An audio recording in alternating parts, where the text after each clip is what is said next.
નમસ્તે દર્શક મિત્રો, આજે એપિસોડ આપ સૌનું હાર્દિક સ્વાગત છે।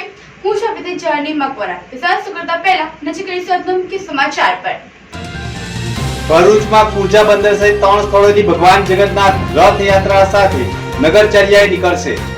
500 થી વધુ પોલીસ કર્મીઓ, 50 થી વધુ body word camera, PI, PSI, DYSP સહિતનો કાફલો ખડકી દેવાશે। ભરૂચમાં ભગવાન જગન્નાથ રથયાત્રા પૂર્વનો માર્ગ કફોડી હાલતમાં, બિસ્માર રસ્તા સાથે પાણી ભરાઈ રહેતા આયોજકોમાં આક્રોશ। આમોદ તાલુકામાંથી પસાર થતી ઢાઢર નદી પુનઃ બે કાંઠે વહેતી થઈ। ઢાઢર નદીમાં નવા નીર આવતા 97 ફૂટે પહોંચી। ભરૂચ સુરતમાં શટર તોડી ચોરીને અંજામ આપતી ત્રિપુટી ઝડપાઈ। ભરૂચ એ ડિવિઝન પોલીસે 3 ને દબોચ્યા। લોકોની આરોગ્ય સંબંધી જરૂરિયાતોને ધ્યાનમાં રાખીને પાનોલી જીઆઈડીસી સ્થિત સોલ્વે સ્પેશિયાલિટી કંપનીએ સામાજિક જવાબદારી હેઠળ સેવા યજ્ઞ સમિતિને 17 લાખના ખર્ચે એક આધુનિક સુવિધાયુક્ત એસી એમ્બ્યુલન્સ દાનમાં આપી હતી। આ એમ્બ્યુલન્સ સમિતિના આરોગ્ય સેવાના વિવિધ કાર્યો માટે ઉપયોગમાં લેવામાં આવશે અને દુર્ઘટના કે તત્કાલીન સારવારની જરૂરિયાતના સમયે જનસામાન્ય માટે આશીર્વાદરૂપ સાબિત થશે। આ પ્રસંગે સોલ્વે કંપનીના યુનિટ હેડ હિમાંશુ ગોડલિયા, CSR હેડ થોમ્સ જોહન તથા સેવા યજ્ઞ સમિતિના રાકેશ ભટ્ટ, હિમાંશુભાઈ તથા કનુભાઈ ઠક્કર તથા અન્ય હોદ્દેદારો ખાસ ઉપસ્થિત રહ્યા હતા। ભરૂચ શહેર સહિત સુરતમાં દુકાનોના શટરો તોડી ચોરીના બનાવોને અંજામ આપનાર ટોળકીના 3 સભ્યોને ભરૂચ શહેર એ ડિવિઝન પોલીસે ઝડપી પાડવામાં સફળતા મળી ગઈ છે। આરોપીઓમાં 2 રીઢા ગુનેગાર ઉપરાંત એક કાયદાની સંઘર્ષમાં આવેલો એક કિશોર પણ સમાવેશ કરવામાં આવ્યો છે। 19 જૂન 2025ના રોજ ભરૂચના નંદેલાવ રોડ ઉપર આવેલા સુકન રેસિડેન્સી ગ્રાઉન્ડ ફ્લોરની દુકાનના શટર તોડી મહાદેવ પ્રોવિઝન સ્ટોરમાંથી ચોરી કરવામાં આવી હતી। આ અંગે ભરૂચ શહેર એ ડિવિઝન પોલીસે ગુનો નોંધી પીઆઈ RM વસાવા અને પીએસઆઈ એવી સિયાડિયાના માર્ગદર્શન હેઠળ સ્થળ મુલાકાત લઈ વિશ્વાસ પ્રોજેક્ટ હેઠળ સ્માર્ટ કેમેરા અને દુકાનના સીસીટીવી ફૂટેજના આધારે તપાસ શરૂ કરવામાં આવી હતી। પોલીસને ભારે જહેમત બાદ માહિતી મળી હતી કે વિસ્તારમાં ચોરીને અંજામ આપનાર 3 ઈસમો પુનઃ નંદેલા વિસ્તારમાં ફરી રહ્યા છે, જેથી પોલીસે તાત્કાલિક પ્લાન બનાવી 3 ઈસમોને નંદેલા વિસ્તારમાં ચોરીને અંજામ આપવા ફરતા અમરેલીના ડેનિસ ઉર્ફે ડેનિયો ભૂપત ઘોઘારી, પ્રવીણ નારાયણ નાગર અને કાયદાના સંઘર્ષમાં આવેલ બાળ કિશોરને તે સમયે દબોચી લીધા હતા। પોલીસે આરોપીઓને પ્રાથમિક પૂછપરછમાં ગુનાની કબૂલાત આપતા તેમના પાસેથી મોબાઈલ ફોન, રોકડા મળી અંદાજે 13,000ના મુદ્દામાલ કબજે કરવામાં આવ્યા હતા। આરોપીઓ અલગ અલગ જિલ્લાઓમાં આવેલા ગેસ્ટ હાઉસમાં રોકાણ કરીને દિવસ દરમિયાન દુકાનોની રેકી કરીને રાત્રિના દુકાનોમાં ચોરીને અંજામ આપતા હતા, જેમાં ડેનિસ ઘોઘારી અને પ્રવીણ નાગર અનેક જિલ્લાઓમાં ચોરીના ગુનામાં નોંધાયેલા હોવાની માહિતી સામે આવી ગઈ છે। જેસીઆઈ ઇન્ડિયાના 2025ના રાષ્ટ્રીય પ્રમુખ JFS અંકુર જુનવાલા આજરોજ ભરૂચની મુલાકાત લીધી હતી।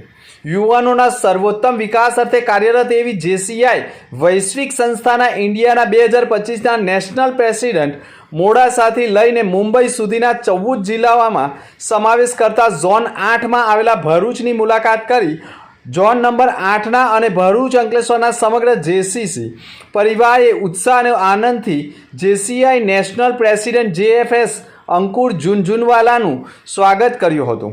જેસીઆઈ ભરૂચના 2025ના પ્રમુખ તૃપ્તિ રાઠોડ અને અંકલેશ્વરના પ્રેસિડેન્ટ JC નિમિષા મોદી તેમજ બંને ટીમના મેમ્બર્સોને ભવ્ય સ્વાગતનું આયોજન કર્યું હતું, જે CI ભરૂચના પ્રેસિડેન્ટ JC તૃપ્તિ રાઠોડે પણ ખૂબ સરસ ચેરમેનશીપ નિભાવી છે।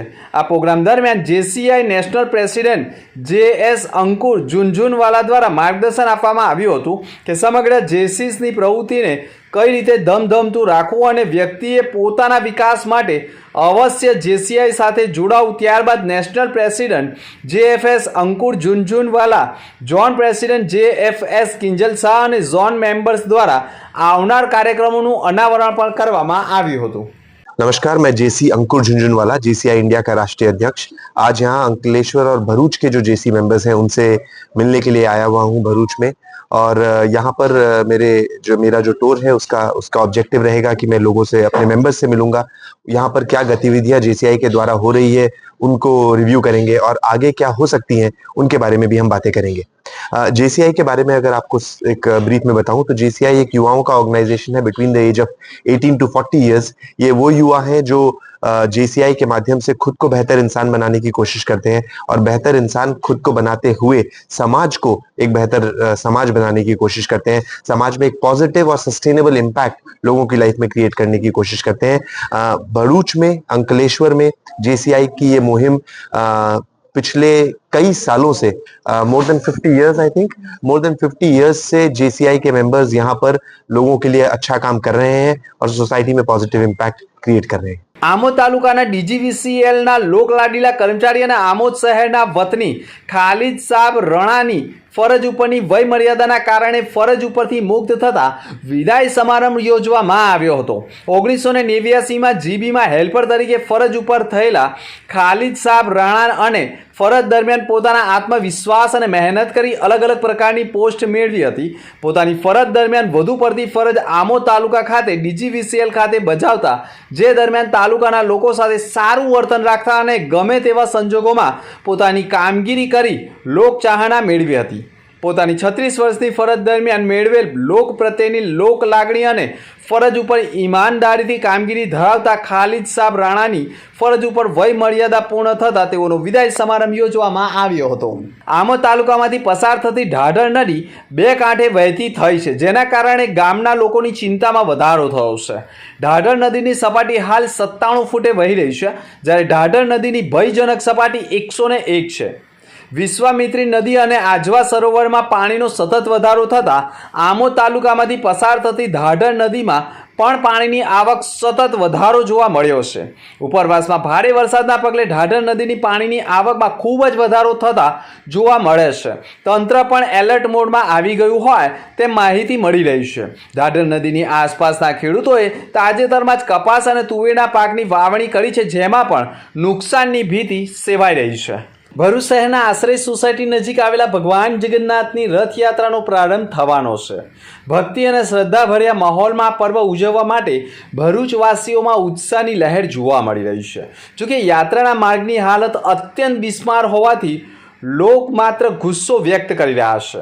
રથયાત્રા જે માર્ગ પરથી પસાર થવાની છે તે માર્ગ ઉપર અગાઉ 2 વર્ષ નવીનીકરણની કામગીરી હાથ ધરવામાં આવી હોવા છતાં રસ્તાની હાલત કોઈ સુધારો જોવા મળતો નથી। ખાડાઓ અને નીચાણવાળો ભાગ હોવાના કારણે પાણીનો ભરાવાના કારણે જર્જરિત થયો છે।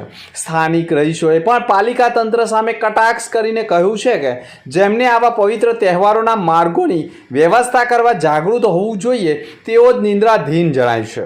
રહીશોએ તાકીદે કરી છે કે યાત્રાના પૂર્વે તાત્કાલિક અસરથી રસ્તાની મરામત કરાવવામાં આવે અને રથયાત્રામાં કોઈ અડચણ ન આવે તેવા પ્રયાસો પાલિકા તંત્ર દ્વારા કરવામાં આવે તે જરૂરી છે। જય જગન્નાથ, જય જગન્નાથ। આવતીકાલે આષાઢી બીજ 27/6/2025 ભગવાન જગન્નાથ, બડે ભાઈ બલરામ, બેન સુભદ્રા, સુદર્શન ભગવાનના રથયાત્રા 1 વાગે અહીંથી નીકળશે। આ વખતે વરસાદ, લગાતાર વરસાદ થવાનું કારણે રાસ્તામાં ઘણી બધી જગ્યા તૂટી ગયું છે અને પાણી ભરેલી છે। અમે પ્રશાસનને નિવેદન કરેલી છે એ રાસ્તા થોડે પૂરેપૂરું કમ્પ્લીટ કરી આપશે। અમારા બી ભક્તજનોને આશા વિશ્વાસ છે પ્રશાસન રથયાત્રાનું પહેલાં રાસ્તા કમ્પ્લીટ કરી આપશે। ભરૂચ રથયાત્રા સંદર્ભે સુરક્ષા વ્યવસ્થા સુનિશ્ચિત કરવા ફુરજા વિસ્તારથી સોનેરી મહેલ સુધી ફ્લેગ માર્ચ યોજાઈ હતી। આ ફ્લેગ માર્ચમાં A division, B division police staff સહિત ઉચ્ચ પોલીસ અધિકારીઓએ પણ ભાગ લીધો હતો। આ ફ્લેગ માર્ચ દરમિયાન ભરૂચ ડીવાયએસપી સહિત પીઆઈ, પીએસઆઈ સહિત પોલીસ કર્મીઓ પણ હાજર રહ્યા હતા અને પોલીસ કર્મીઓને જરૂરી માર્ગદર્શન આપ્યું હતું। ભરૂચ શહેરમાં 27 જૂનના રોજ આયોજિત ભગવાન જગન્નાથની રથયાત્રાને લઈ પોલીસ તંત્ર દ્વારા શાંતિપૂર્ણ અને અનુકૂળ પરિસ્થિતિ જળવાઈ રહે તે હેતુથી કડક પોલીસ બંદોબસ્ત કરવામાં આવ્યો છે, જે સંવેદનશીલ વિસ્તારમાં ખાસ દેખરેખ રાખવામાં આવનાર છે। અને મુખ્ય સમાચાર પર ફરી એક નજર। ભરૂચમાં પૂજા બંદર સહિત 3 સ્થળોથી ભગવાન જગન્નાથ રથયાત્રા સાથે નગરચર્યાએ નીકળશે। 500 થી વધુ પોલીસ કર્મીઓ, 50 થી વધુ body worn camera, PI, PSI, DYSP સહિતનો કાફલો ખડકી દેવાશે। ભરૂચમાં ભગવાન જગન્નાથ રથયાત્રા પૂર્વનો માર્ગ કફોડી હાલતમાં, બિસ્માર રસ્તા સાથે પાણી ભરાઈ રહેતા આયોજકોમાં આક્રોશ। આમોદ તાલુકામાંથી પસાર થતી ઢાઢર નદી પુનઃ બે કાંઠે વહેતી થઈ. ઢાઢર નદીમાં નવા નીર આવતા 97 ફૂટે પહોંચી. ભરૂચ સુરતમાં શટર તોડી ચોરીને અંજામ આપતી ત્રિપુટી ઝડપાઈ. ભરૂચ એ ડિવિઝન પોલીસે 3 ને દબોચ્યા. તો આ હતા અત્યાર સુધીના સમાચાર. આવતીકાલે ફરી મળીશું નવા સમાચાર સાથે. નમસ્કાર.